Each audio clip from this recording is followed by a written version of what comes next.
So guys, mga kaluto, idol, magagawa ngayon tayo ng cordon bleu. Tuturo ko sa inyo kung paano mag-debone ng pitso ng manok. Ito mo, tanggalin yung balat.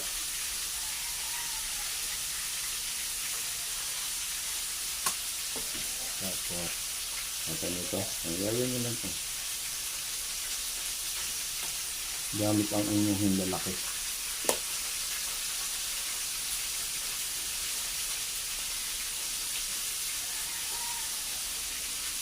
Pag natanggal nyo na sa gilid, naiklat nyo na yung laman.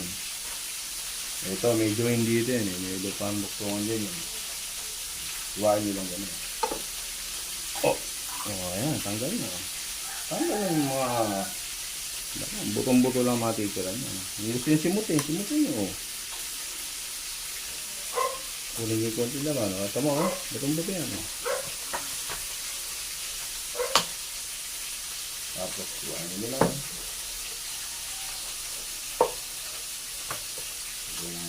Butong mura. Ayan, pag tinatanggal dito. Gagawin nyo. Ayan na.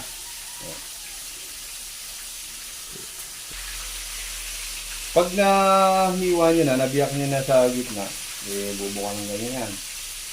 Yung pamakpo ka ngayon na kahit pag wala ka dito, kahit iligod lang ng konti dito, gagawin ganyan. Para mag-press lang siya.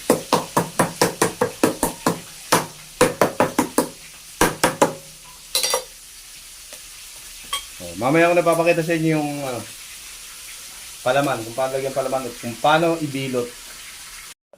At ito na nga mga kaluto, mga idol, napitpit na natin siya. So lalagyan na natin siya ng ito, pampalasa. Sikretong pampalasa.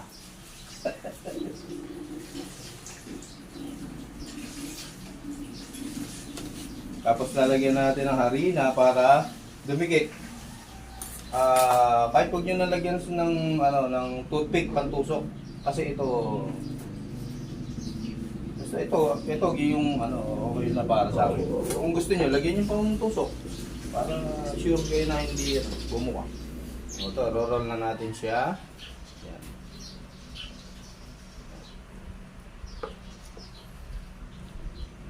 Okay na yan.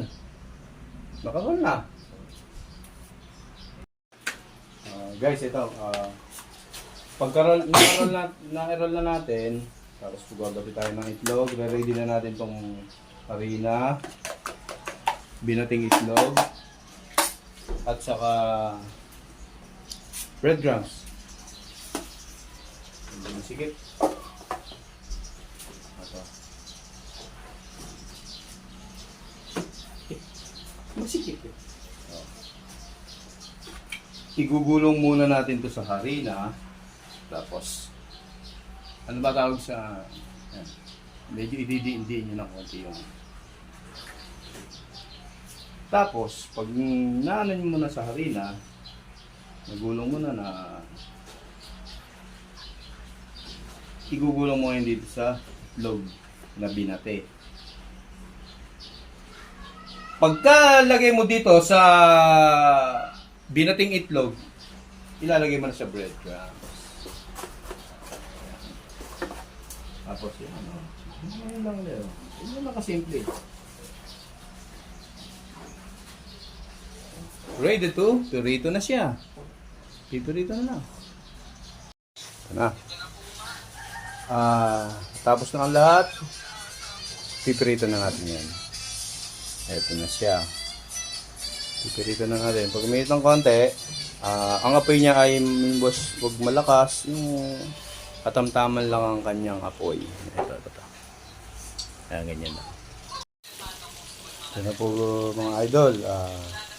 Pinirito ko na. So, ito, luto na siya. Ito yung luto na ito. Ayan, ito na siya. I-slice na lang natin. And then, serve. Ready to serve.